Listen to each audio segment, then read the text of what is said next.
Bonjour à toutes et bonjour à tous. La Cour constitutionnelle a tenu ce jeudi 13 février 2025 l'audience sur les recours en inconstitutionnalité contre les propos du ministre conseiller Rachidi Wadamassi à l'encontre de Maître Adrien Mbedji. Pour le moins qu'on puisse dire, c'est que le ministre conseiller à la défense et à la sécurité a assumé de bout en bout l'ensemble de sa déclaration sur l'ancien président de l'Assemblée nationale. L'ancien député Rachidi Wadamassi était lui-même en personne à cette audience.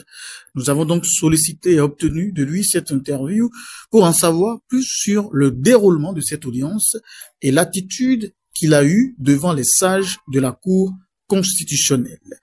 Monsieur le ministre conseiller Rachidi Wadamassi, bonjour et merci pour cette interview que vous nous accordez. Merci beaucoup, monsieur le journaliste. Merci pour tout. D'entrée de jeu, dites-nous, monsieur le ministre, pourquoi avoir choisi d'être présent à cette audience alors que généralement les personnalités visées par des recours se font représenter par leur avocat?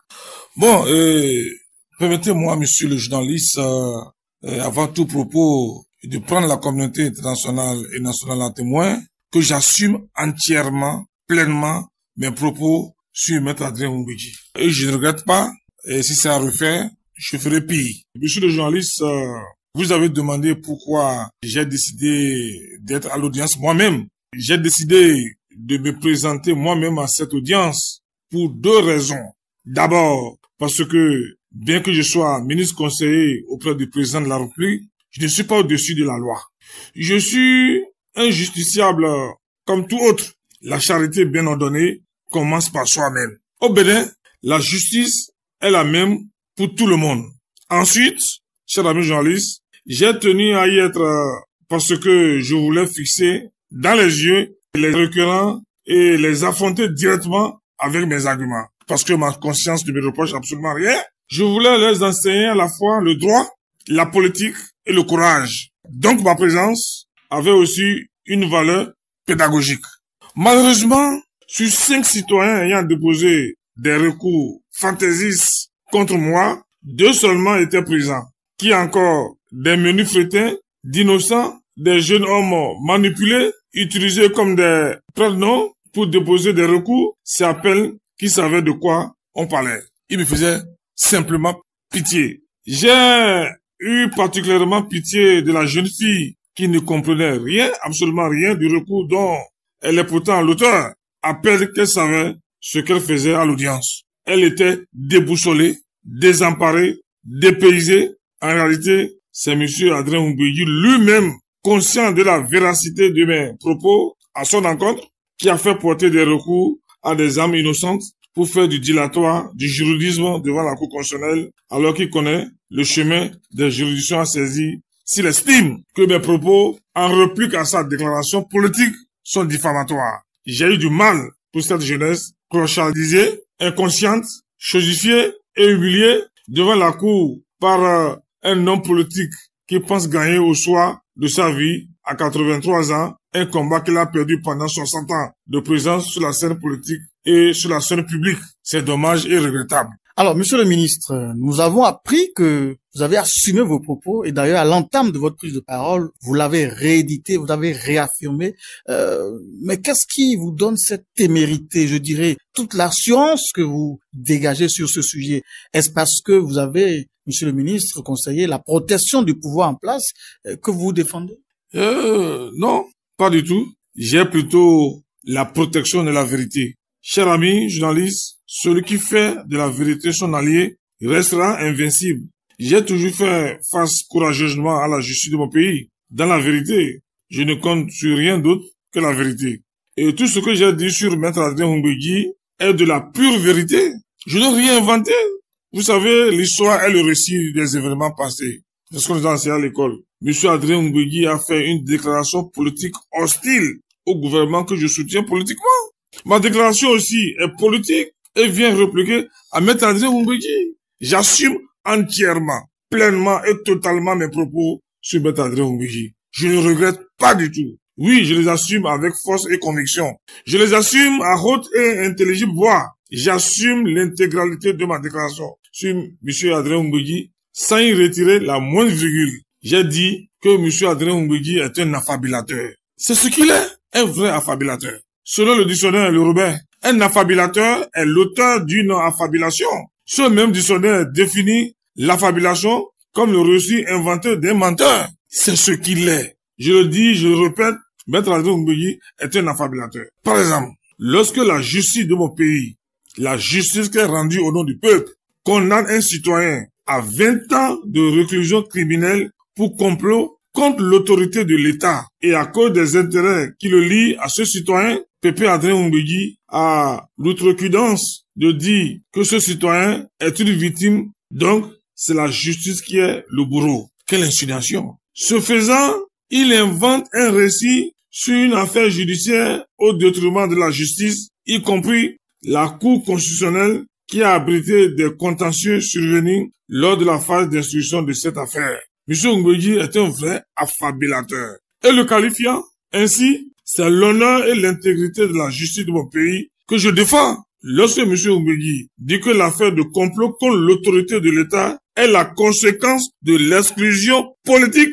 quand il dit qu'il y a des faux complots et de vrais complots, c'est une manière purement imaginaire de présenter les faits et c'est la définition de l'affabulation selon le dictionnaire Larousse. Une fois encore, j'insiste, je persiste et je signe. M. Adrien Oumbeugui est un vrai affabulateur. Il est un juriste de haut niveau. Il sait ce qu'il doit faire s'il considère que ce que je dis n'est pas vrai. Sa déclaration politique a pour but de manipuler le peuple contre les pouvoirs publics, car selon le cabinet d'intelligence politique mexicain Mondo Politico, en politique, la manipulation contre un régime s'opère le plus souvent au moyen d'affabulation, au fait de conditionner le peuple et prendre le contrôle de ses émotions en vue de provoquer la rupture de confiance entre le peuple et ses dirigeants et l'inciter à la révolte et à la rébellion contre les autorités de l'ordre établi. C'est ça la stratégie politique. Maître Oumbeugui fait de la politique politicienne. Et moi, en tant que politique,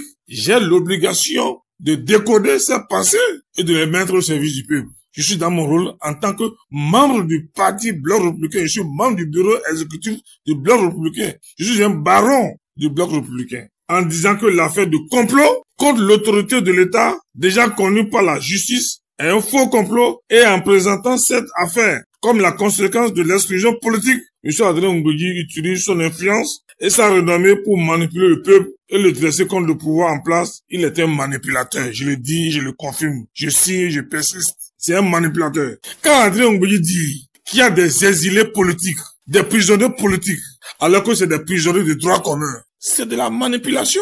Vous savez, la vie publique et politique de Maître Adrien Oumbeugui se résume en 4 mots. Inconstance, instabilité, versatilité et opportunisme. C'est parce qu'il est inconstant. C'est à cause de son inconstance politique qu'il n'a pas pu accéder à la magistrature suprême. Parce qu'en tant qu'acteurs politiques, nous sommes les éducateurs politiques.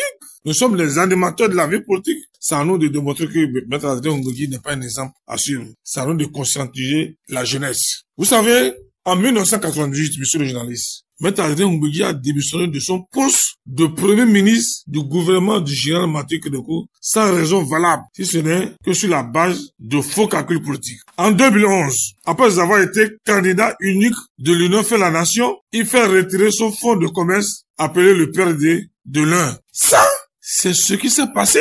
En 2016, à peine son candidat venait d'échouer lamentablement à l'élection présidentielle, qui s'est empressé d'annoncer son soutien au vainqueur de la présidentielle, Patrice Talon, avant même l'investiture de ce dernier. Après avoir roulé, troublé dans la farine, le nez dissous. Quel retournement de veste, quel opportunisme. Vous savez, chers amis journalistes, j'étais président de la commission des relations extérieures, de la coopération au développement, de la défense de la sécurité au Parlement en 2018.